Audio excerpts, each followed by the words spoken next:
Hello guys, welcome back to my channel Deblina story. তো এই যে আমরা সবাই বেরোচ্ছি। এই যে গুনগুন হাই করে দাও, হাই করে দাও। ওই যে ও হ্যালো গাইস বলছে। তো চলো কোথায় যাচ্ছি না যাচ্ছি সেটা দেখাচ্ছি। এখন আছি বোলপুরে, তো দেখাচ্ছি কোথায় যাচ্ছি। এই যে সবাই রেডি হচ্ছে।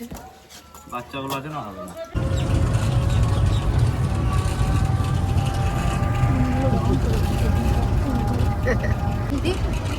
জোড়া শিব মন্দির, হ্যাঁ বলবি জোড়া শিব মন্দির।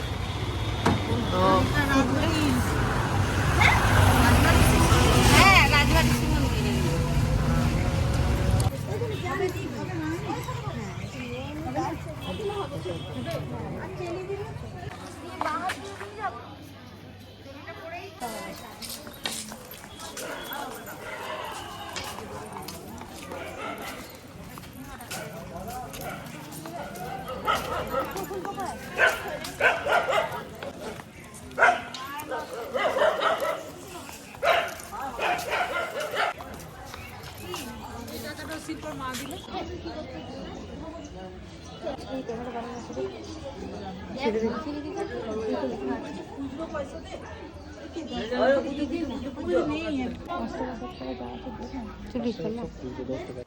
তো এখানে আমরা সবাই মিলে বোলপুরের কঙ্কালের তলায় চলে এসেছিলাম।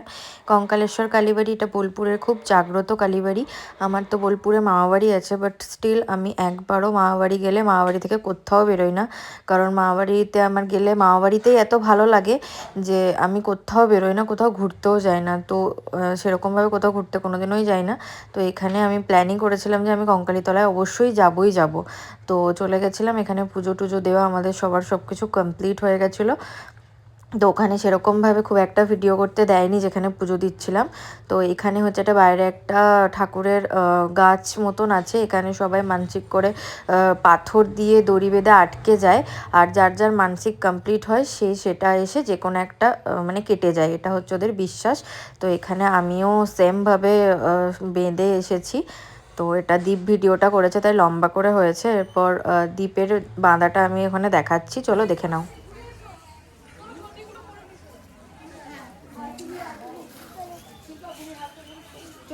কোথায় যেন রাখলাম।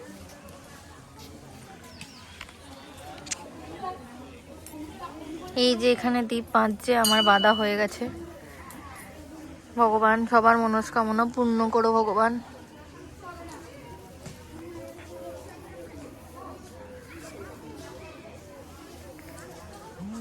এখানে তো প্রচুর লোকজন বেঁধে গেছে, তো নিশ্চয়ই কিছু না কিছু হয়, সবাই বিশ্বাস করেই বেঁধে গেছে।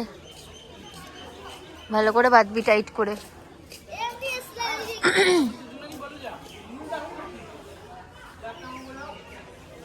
একটা দড়ির সাথেও বাঁধতে পারিস, অসুবিধা নেই, গাছে পাবি না তো দিয়ে।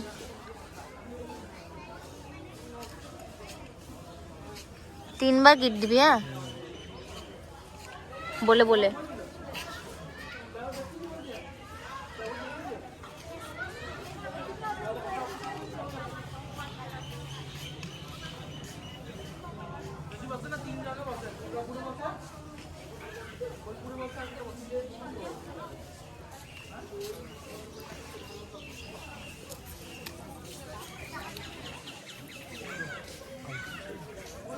ওদিকে কোথায় গেছে ওটাই, ওদিকে গেছে কোথায়, ওই দেখ এদিকে রে।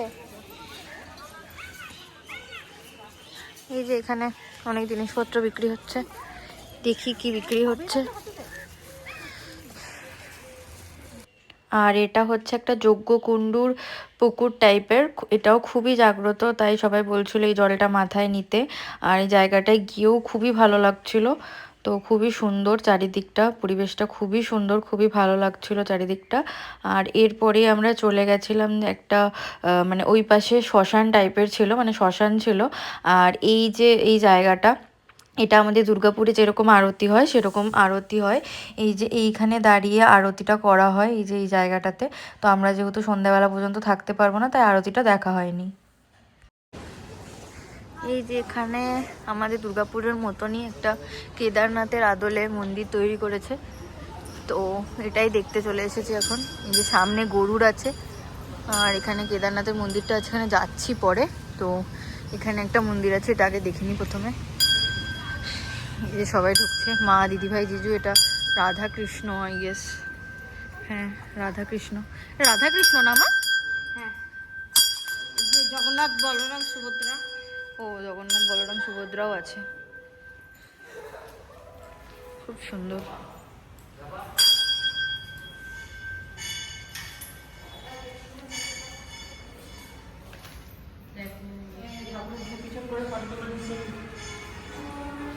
কি বলছে?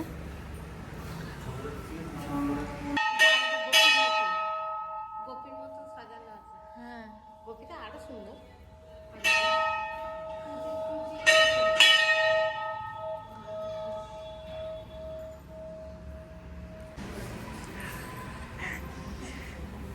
আমি ভিডিও করে ধরে করছি একটা।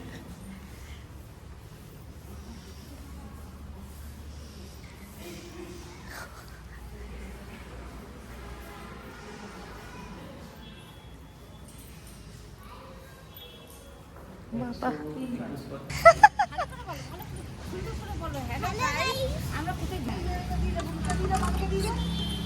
তো এখানে যেহেতু আমরা গোটা মামাবাড়ির টিম সবাই, মাসি, মামা, দাদারা সবাই মিলে এসেছিলাম, তো খুবই মজা হচ্ছিল। তো এখানে আমরা মন্দিরে ঢুকে যাচ্ছি, তো চলো দেখে নাও।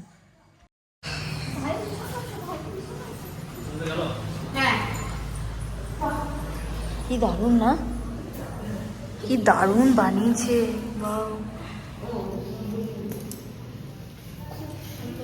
পুরো বাপচাল প্রিন্টেড।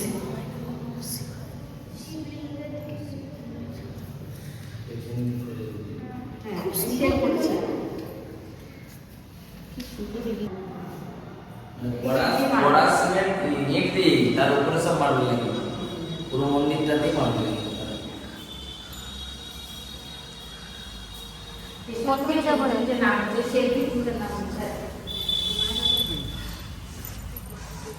এটা আবার কোথায়? ওরা পিছন দিক দিয়ে চলে এসেছে দিদিভাইরা। ওই তো ওই দিক দিয়ে নামলো। একই ব্যাপার রে।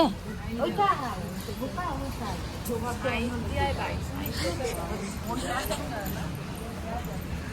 এখানেও কিছুটা আছে,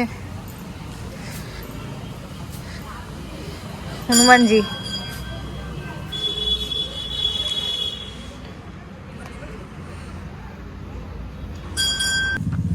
আর শিব মন্দিরে গেলেই তো এই গরুরকে পাওয়া যায়। তো যে কোনো শিব মন্দিরেই সামনেই বা পাশে কোনো না কোনো জায়গায় গরুর থাকবেনই।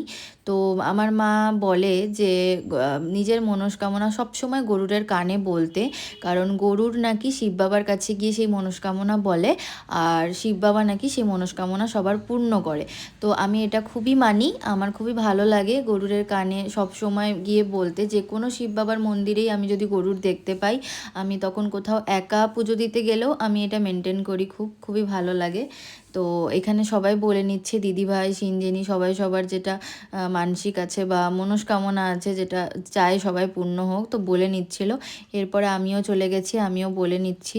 আমার কিছু কিছু মনস্কামনা আছে যেগুলো ভগবান পূর্ণ করে। তো আমি চাই এবারেও যেটা আমি বলে এসেছি বা পুজো দিয়ে কঙ্কালীতলার মাকে যেটা বলে এসেছি বা গরুরকে যেটা বলে এসেছি, শিব বাবার কাছে যেটা বলে এসেছি, সেটা পূর্ণ হোক। তো এখানে আমাদের ঘোরাঘুরি কমপ্লিট হয়ে গেছে, তো আমরা এরপর বাড়ি যাচ্ছি। তো ঘোরাঘুরি কমপ্লিট হয়ে গেছে, আর বোলপুরে এতটাই গরম পড়েছে যে আমাদের এখন ফ্যান চালাতে হয়েছে। তো ফ্যান চালিয়েছি, নয়েজটা ইয়ে করে নিও, আর ড্রেস ফ্রেস ছেড়ে নিয়েছি, কারণ এত ঘোরাঘুরি হয়েছে, ভালো লাগছে না। আর কিছুই কিনিনি সেরকম, কয়েকটা ব্যাগ ট্যাগ কিনেছি। ও ফ্রেশ হয়ে গেছে, ও নাইট ড্রেস পরে নিয়েছে, আমিও আমার নাইট ড্রেস পরে নিয়েছি। তো চলো, আজকের ভিডিওটা এইটুকুই। ভালো লাগলে like, comment, share and subscribe করে দিও অবশ্যই। আর পাশে থাকা বেল আইকনটা অবশ্যই দাবিয়ে দিও নতুন ভিডিও তাড়াতাড়ি পাওয়ার জন্য।